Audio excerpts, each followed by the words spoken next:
When I started Right. meditating, I would start with like a minute. I would meditate for a minute and see how I do, and then work up from there. Yeah. How long? Mhm. How long do you meditate when you do? I'm Me, curious. Yeah.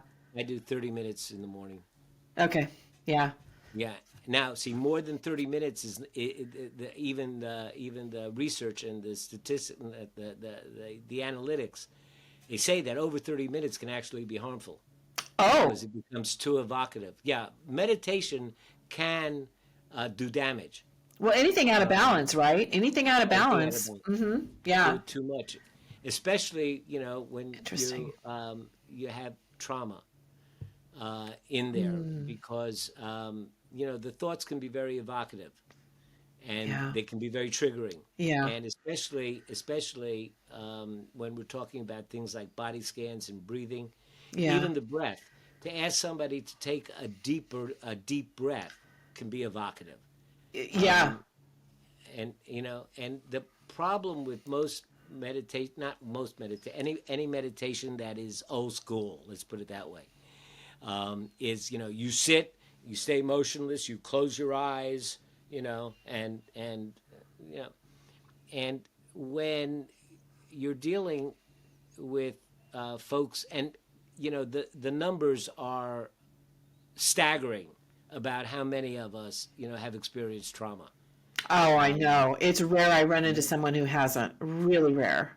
Rarely, rarely. I mean, if I have a class of 17 students, I can bank there's going to be 3 or 4 students in there that have experienced some form of trauma. Yep. And so, I think that a meditation teacher today has a responsibility to do no harm, and we have to trust that the person that you're teaching, the person that's learning, knows their body and knows their limits way more than I do. Right.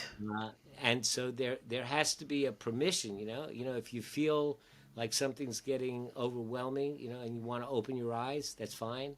If you want to shift your position or your posture, because those things, can just be calming and centering and grounding. Yeah. And Yeah. that's sometimes that's all that's needed. I mean, we don't want it to be too comfortable. You don't want it to be too enjoyable, because one of the purposes that you're doing meditation is to make your window of tolerance bigger, you know? Right.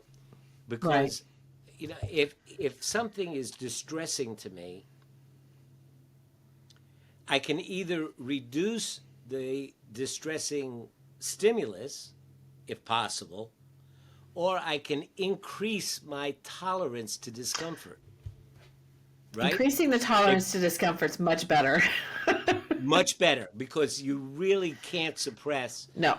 it's, so I mean, a very common example of that would be going to funerals. Mm. Most people don't like to go to funerals Mm-mm. because it's just plain old uncomfortable, Yeah. and you think you have to say something and fix somebody and say the Yeah. right thing, and so if folks don't have much of a tolerance for that discomfort, they're not going to go to funerals. Yeah. And that means they lose the opportunities to be a good friend to their friends, the people Hmm. that they care for. And that narrows us, that makes us smaller. True. And being of service and being there and being compassionate, to your loved ones and your friends is what gives you more strength, to deal with your own discomforts and the like. So if you can increase your window of tolerance and wind up saying, well, this is uncomfortable, but I can take it. And then I can go to funerals, and then you find that just by going, your window of tolerance gets even bigger. So within our internal world, we try to do that as well. There's a little bit of discomfort. Okay.